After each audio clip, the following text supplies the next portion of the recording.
Elektabilitas masing-masing calon presiden hari ini sudah tergambar bahwa Prabowo Subianto menempati di peringkat pertama, diusul Anies Baswedan, dan yang ketiga Ganjar Pranowo. Ini kalau kita lihat di berbagai lembaga survei. Tetapi ini juga tidak jaminan bahwa nomor satu, yaitu elektabilitas tertinggi Prabowo Subianto, mesti menang di 2024. Belum tentu. Kalau Prabowo Subianto tidak bisa memenangkan di putaran pertama 50% per 1, maka akan digelar pemilu presiden ronde kedua. Dan kemungkinan besar Anies atau Ganjar akan berkoalisi berhadapan dengan Prabowo Subianto. Nah teman-teman, untuk menuju ke sana di Pilpres 14 Februari, ternyata kita mensoroti Anies Baswedan. Anies Baswedan ini di berbagai kesempatan ketika akan melakukan kampanye di suatu tempat, ini dibatalkan acaranya oleh penguasa setempat. Dan tentunya kita menjadi curiga, kenapa di beberapa tempat ini kok ada pembatalan kegiatan Pak Anies Baswedan? Pertanyaannya, apakah Pak Anies ini memang dijegal agar tidak menang di Pilpres 2024? Atau mereka takut kalau Anies menang sehingga perlu dijegal? Sementara Prabowo Subianto sendiri teman, ini menyindir-nyindir Anies Baswedan, yang mungkin Pak Anies ini mungkin tidak etika lah, karena dia maju menjadi calon presiden sementara yang membiayai dulu di Pilgub DKI Jakarta atau yang mensupport itu Prabowo Subianto. Mungkin dikaitkan seperti itu.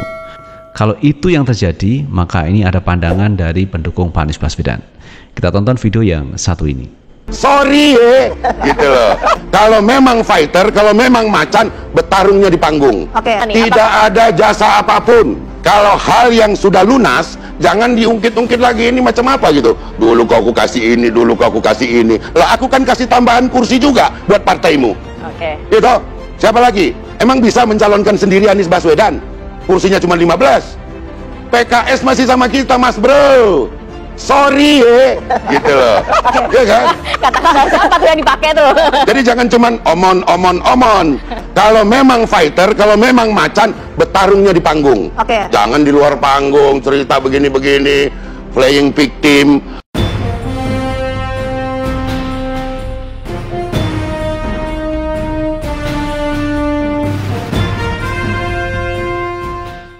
Assalamualaikum warahmatullahi wabarakatuh. Teman-teman, jumpa kembali dengan Enjoy Channel, channel yang membahas berita teraktual, terhangat, dan sedang menjadi perbincangan publik. Sahabat Enjoy Channel, kali ini yang akan kita bahas mengenai elektabilitas Anies Baswedan, Prabowo, dan Ganjar Pranowo. Namun sebelum melaju ke sana teman, kita akan melihat pandangan dari pengamat politik terkait kegiatan Anies Baswedan yang dibatalkan oleh sepihak penguasa di suatu tempat, dan ini menjadi perhatian yang serius. Kalau ini demokrasi, mestinya diberikan ruang yang sama terhadap 3 calon presiden. Jangan ada yang dijegal-jegal seperti yang terjadi pada Pak Anies Baswedan. Kita tonton video yang satu ini. Itu bukan soal menang-menangan. Pilpres itu bukan melulu tentang elektabilitas, tapi Pilpres itu adalah ajang bagaimana kita membangun demokrasi yang sehat.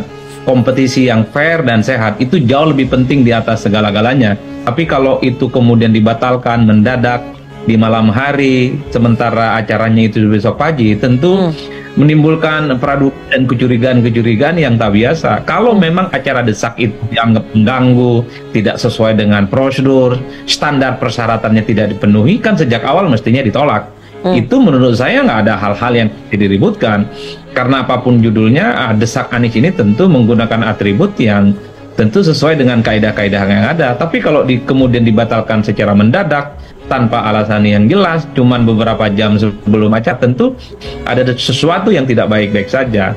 Selanjutnya kan kalau kita mencoba untuk men-breakdown satu persatu, acara Anies ini kan bukan kali ini saja. Sempat misalnya di Tanah Datar di Sumatera Barat juga di cancel tempatnya secara sepihak. Kemudian ada di Padang, ada B, dan kemudian di Pekanbaru kalau tidak salah di Riau juga ada persoalan-persoalan yang sama. Kalau cuman kejadiannya hanya sekali di misalnya di Jogja tapi tidak terjadi pada hal-hal yang sebelumnya, mungkin publik menganggap ini adalah hal teknis biasa. Tapi kalau terjadi di berbagai tempat, terjadi simultan, ini tentu menimbulkan efek yang menurut orang ada sesuatu yang tidak selesai soal kampanye yang mestinya dilaksanakan secara demokratis.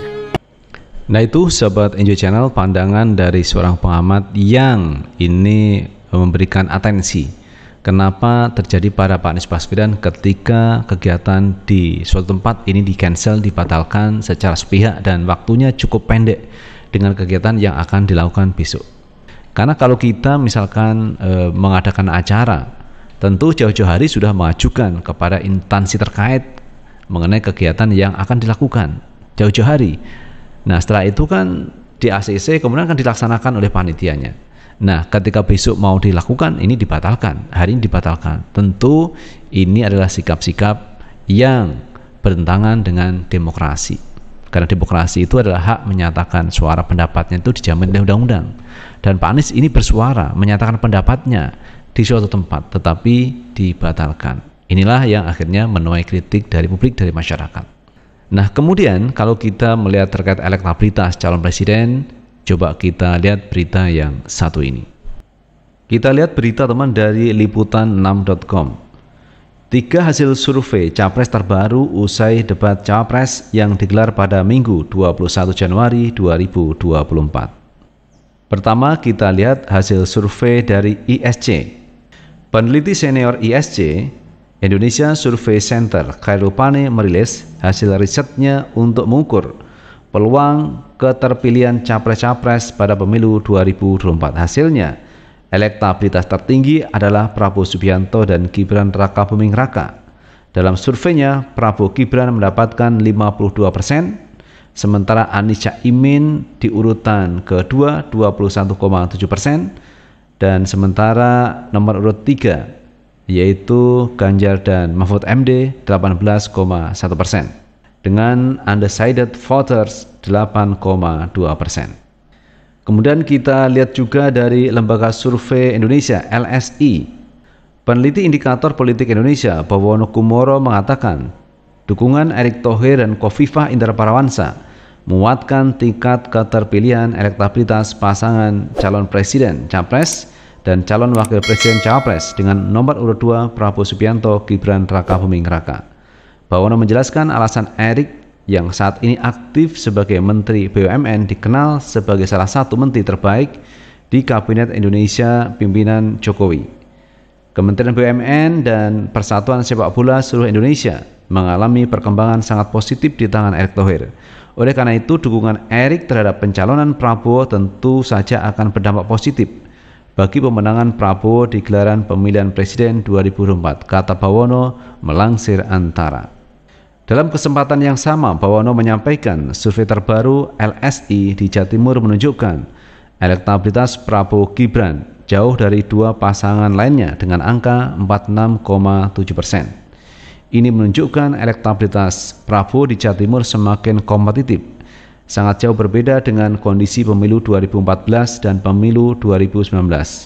Unggul dengan jarak elektabilitas jauh di Jawa Timur memiliki arti penting bagi Prabowo untuk dapat menggaransi kemenangan mutlak di Jawa dan juga tingkat nasional di pemilu 2024, tutup Bawono. Kemudian yang ketiga, survei Litbang Kompas.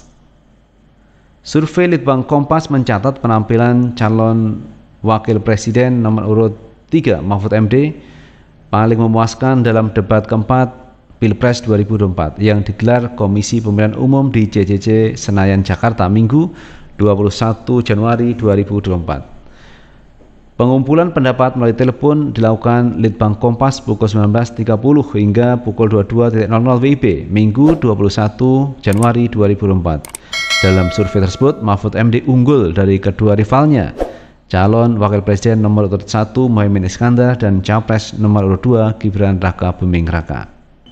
Mahfud mendapatkan nilai kepuasan dengan nilai 78,9%, diusul dengan Gibran tingkat kepuasan 68,0%. Caimin berada di peringkat terakhir dengan tingkat kepuasan 61,2%. Hanya 20,4% yang menilai penampilan Mahfud tidak memuaskan. Sedangkan Gibran mendapat nilai kepuasan 30,6%, Caimin sebesar 38,1%. Penilaian kepuasan terhadap kandidat setidaknya dinilai dari 3 aspek, yakni menjawab pertanyaan secara lancar dan jelas, menguasai permasalahan dan penampilan kandidat di atas panggung yang meliputi pakaian, cara berdiri hingga ekspresi. Nah itu sahabat Enjoy Channel mengenai 3 hasil survei capres terbaru usai debat capres pada tanggal 21 Januari 2024. Dan inilah teman, kalau kita melihat perkembangan terkini mengenai hasil survei. Dan tentu saja hasil survei ini bukan satu hal yang mutlak bahwa yang elektabilitas tertinggi mesti menang, belum tentu juga.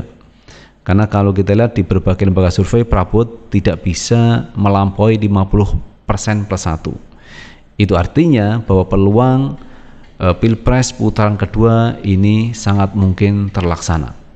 Kalau di putaran pertama, Prabowo tidak bisa menang 50% plus 1.